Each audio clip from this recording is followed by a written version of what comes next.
संदीप घोष को गिरफ्तार कर लिया गया है। तैयारी और भी आगे पूछताछ की है। अस्पताल स्टाफ से भी पूछताछ की जाएगी सीबीआई की ओर से। और क्या अपडेट मिल पा रही है इसको लेकर? आज बिल्कुल देखिए, संदीप घोष को डिटेन किया गया है और बेहद महत्वपूर्ण कड़ी है वो इस केस को लेकर, क्योंकि 8 और 9 तारीख को जब ट्रेनी डॉक्टर के साथ रेप और हत्या की गई थी उस समय इसी आरजी कर अस्पताल के प्रिंसिपल थे संदीप घोष। और संदीप घोष को लेकर कई सारी थ्योरीज लोकल पुलिस के पास भी थी और जो कोलकाता पुलिस की इन्वेस्टिगेशन रिपोर्ट है वो भी संदीप घोष की ओर इशारा कर रही है कि प्रिंसिपल ने बतौर जो कार्रवाई करनी चाहिए थी वो कार्रवाई क्यों नहीं की। संदीप घोष जब प्रिंसिपल थे तो पुलिस को भी इस मामले में जानकारी नहीं दी गई थी। पुलिस के द्वारा कोई कंप्लेंट नहीं थी कि इस तरीके से सेमिनार हॉल के अंदर एक ट्रेनी डॉक्टर उसका शव मिला था। मैं तस्वीरें भी दिखा दूं, ये पीछे इमरजेंसी वार्ड है। इसी इमरजेंसी वार्ड के तीसरी मंजिल पर वो सेमिनार हॉल है जहां पर ट्रेनी डॉक्टर के साथ रेप किया गया और उसके बाद जो हत्या कर दी गई थी। अब संदीप घोष से पूछताछ की जा रही है। ये भी जानकारी मिल रही है कि सीबीआई ने सम्मन किया था संदीप घोष को, लेकिन वो इन्वेस्टिगेशन ज्वाइन नहीं कर रहे थे। संदीप घोष लगातार सीबीआई को ये बोल रहे थे कि उनके घर के बाहर प्रोटेस्ट हो सकता है, उनकी सिक्योरिटी को लेकर कंसर्न था, वो सीबीआई के सामने पेश नहीं हुए। लेकिन सीबीआई ने डिटेन कैसे किया? सीबीआई ने डिटेन किया एक मॉल के बाहर सड़क से। तो सवाल ये खड़ा होता है कि जो संदीप घोष खुद को प्रोटेस्ट से बचने के लिए घर के अंदर कैद करने की बात कर रहे थे, वो संदीप घोष आखिरकार सड़क पे क्यों निकले? वो बाहर कैसे? अगर बाहर आ सकते थे तो सीबीआई की इन्वेस्टिगेशन ज्वाइन क्यों नहीं कर रहे थे? यही कारण था कि सड़क से सीबीआई ने संदीप घोष को पिक किया, उनको सीजीओ कॉम्प्लेक्स जहां पर सीबीआई हेडक्वार्टर है वहां पर इन्वेस्टिगेशन चल रही है वहां पर ले जाया गया है और संदीप घोष से तमाम सवाल जवाब किए जा रहे हैं। तमाम सवाल रखे जाएंगे और जवाब हासिल किए जाएंगे। जतिन, वापस लौटेंगे आपके पास। एक और बड़ी खबर इस बीच बता दें, रिपब्लिक भारत के पास कोलकाता हिंसा की तस्वीर है। एक वीडियो सामने आया है, गिरफ्तार आरोपी सौमिल का वीडियो सामने आया है। अस्पताल में तोड़फोड़ करता नजर आया है सौमिल। रिपब्लिक भारत के पास एक्सक्लूसिव तस्वीर है उस समय की जब सौमिल ने अस्पताल में तोड़फोड़ की थी। बता दें आपको कि रात 1 बजे के आसपास करीब 7000 की संख्या में लोग अस्पताल में तोड़फोड़ करते हैं, जिसमें कई लोगों की तस्वीरें सामने आई हैं। लेकिन ये वीडियो रिपब्लिक भारत के पास है। 15 अगस्त को ये तोड़फोड़ की गई थी। आप देख रहे हैं कैसे अस्पताल में इस शख्स ने तोड़फोड़ की थी। कारण क्या है तोड़फोड़ का ये सब जानते हैं, लेकिन खुलकर कोई नहीं बोल रहा है इस मामले में। किसने करवाया उसको लेकर एक दूसरे पर आरोप, राजनीति की जा रही है। ममता बनर्जी वाम राम का नाम ले रही हैं, तो ममता बनर्जी पर विपक्ष लगातार हमलावर है। लेकिन सौमिल के अलावा और भी कई लोगों को इस मामले में हिरासत में लिया गया है, गिरफ्तार करके पूछताछ की जा रही है। और सौमिल का एक वीडियो भी सामने आया कि देखिए कैसे ये अस्पताल में तोड़फोड़ कर रहा है। जतिन लगातार हमारे साथ जुड़े हुए हैं। जतिन, सौमिल का जो तस्वीर है वो तो सामने आ गई है, लेकिन सौमिल के अलावा और कितनी गिरफ्तारियां अभी तक हो चुकी है इस पूरे मामले में? आज बिल्कुल देखिए, दोपहर तक 25 गिरफ्तारियां थी, लेकिन अब वो एक और बढ़ गई है, तो 25 गिरफ्तारियां अभी तक की गई है। जिस सौमिल का वीडियो हम आपको दिखा रहे हैं वो वीडियो इसी इमरजेंसी वार्ड का है। मेरे विजय अगर थोड़ा और आगे आएंगे तो तस्वीरें मैं दिखा पाऊंगा कि वो इसी जगह पर, ये जो कांच का दरवाजा एक समय पे हुआ करता था, अब कांच बिल्कुल पूरे तरीके से तोड़ा गया। इसी जगह पे वो लगातार डंडे जो है वो मार रहा था। यही का वीडियो है। पुलिस ने इसी वीडियो के आधार पर सौमिल को गिरफ्तार किया है। सौमिल कोलकाता का ही रहने वाला है और अब उसके जो दूसरे साथी हैं वो कितने लोगों के साथ इस प्रोटेस्ट के नाम पर यहाँ पर इकट्ठा हुआ था और उसके बाद जो आगजनी तोड़फोड़ जो है वो अस्पताल के अंदर की गई, उन्हीं सभी तस्वीरों के आधार पर गिरफ्तारी जो है वो आगे कोलकाता पुलिस कर रही है। अभी तक 25 लोगों को गिरफ्तार किया गया है। 60 से भी ज्यादा लोगों की फोटो को सर्कल बनाकर, बाकायदा रेड सर्कल बनाकर सोशल मीडिया पे पोस्ट किया गया। और कोलकाता पुलिस लगातार लोगों से भी ये बात कर रही है कि कोई भी अगर इन्हें जानता है तो तुरंत जानकारी दे। कोलकाता पुलिस कमिश्नर ने अभी एक पीसी की, उसमें काफी सारी बातें की। उन्होंने कहा र्यूमर्स फैलाया जा रहा है, सोशल मीडिया पे गलत चीजें पोस्ट की जा रही है, लेकिन सवाल वही कि आखिरकार जिन लोगों ने ये हरकत की है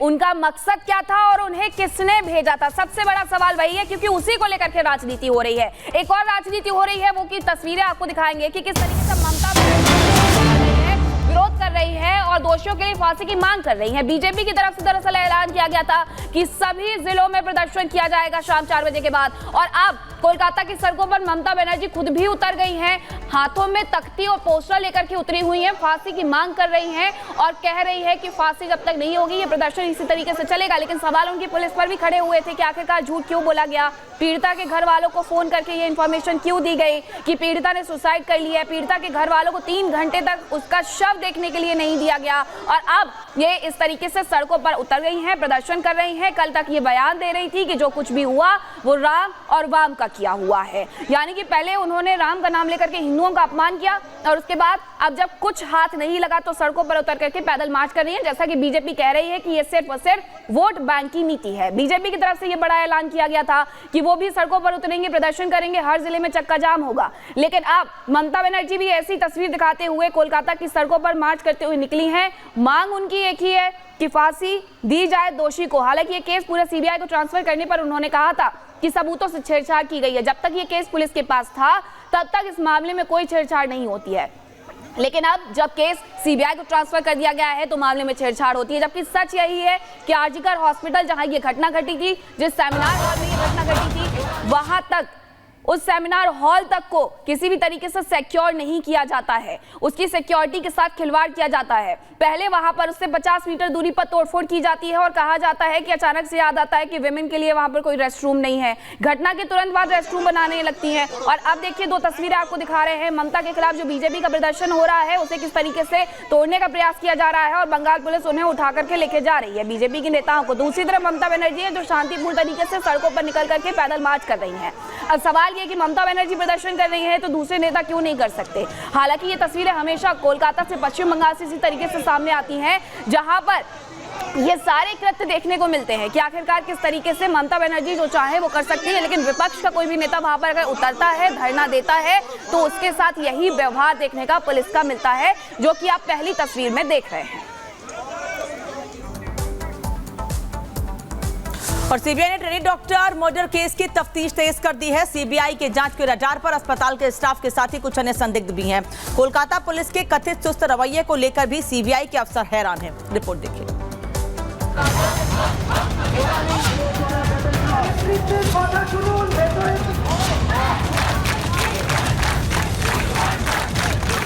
कोलकाता में हुई दरिंदगी के असली गुनहगारों को पकड़ने के लिए सीबीआई के सामने पहाड़ जैसी चुनौतियां खड़ी हो गई हैं।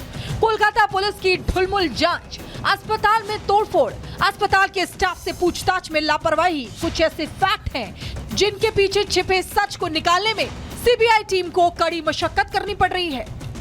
कोलकाता के आरजीकर मेडिकल कॉलेज में ट्रेनी छात्रा से बलात्कार और उसके बाद हत्या मामले को एक हफ्ता बीत गया, लेकिन पहले इस पूरे मामले की जांच कोलकाता पुलिस कर रही थी। अब सीबीआई इस पूरे मामले को इन्वेस्टिगेट कर रही है। लेकिन सवाल ये खड़े हो रहे हैं कि एक हफ्ते बाद क्या वो साइंटिफिक एविडेंस जो कि उस सेमिनार हॉल में मौजूद है वो अभी भी सिक्योर किए गए हैं। सूत्रों के मुताबिक दावा किया जा रहा है कि घटना के एक हफ्ते बीत जाने के बाद इसकी कड़ियों को जोड़ने में काफी मशक्कत करनी पड़ रही है। सीबीआई के सामने कुछ ऐसे सवाल हैं जिनका जवाब ढूंढना इस केस के लिए बेहद अहम है। जैसे क्लास खत्म होने के बाद भी कैसे खुला सेमिनार रूम, सेमिनार रूम को किसने खोला और किसने बंद किया, शव को घटनास्थल पर किसने देखा और क्या किया, पीड़िता के साथी डॉक्टरों स्टाफ का रिएक्शन क्या था, खबर मिलने पर अस्पताल के बड़े अफसरों ने क्या किया, पीड़िता के साथ डिनर करने वाले साथी डॉक्टर कहां थे, परिवार को सुसाइड की खबर देने का प्लान किसका था। कोलकाता पुलिस ने पहली बार रिपोर्ट लिखने में लापरवाही क्यों की, पहले ही क्यों मान लिया गया कि दरिंदगी सिर्फ एक शख्स ने की है। सीबीआई के सामने सबसे बड़ी चुनौती ये भी है कि स्टाफ से सच को बाहर निकालना, क्योंकि अलग अलग थ्योरी, अलग अलग बातें इस पूरे मामले में सामने आ रही हैं। सवाल ये भी खड़ा हो रहा है कि क्या अस्पताल प्रशासन कुछ छुपाने की कोशिश कर रहा है, और यही वजह है कि सीबीआई अपने तरीके से इस पूरे मामले की जांच करती नजर आ रही है।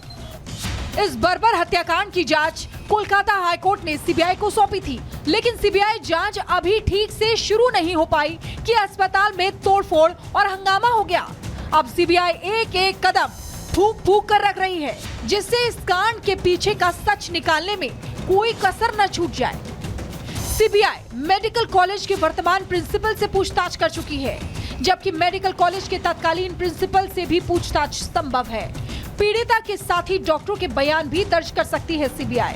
हॉस्पिटल के सीसीटीवी फुटेज की पड़ताल भी जारी है।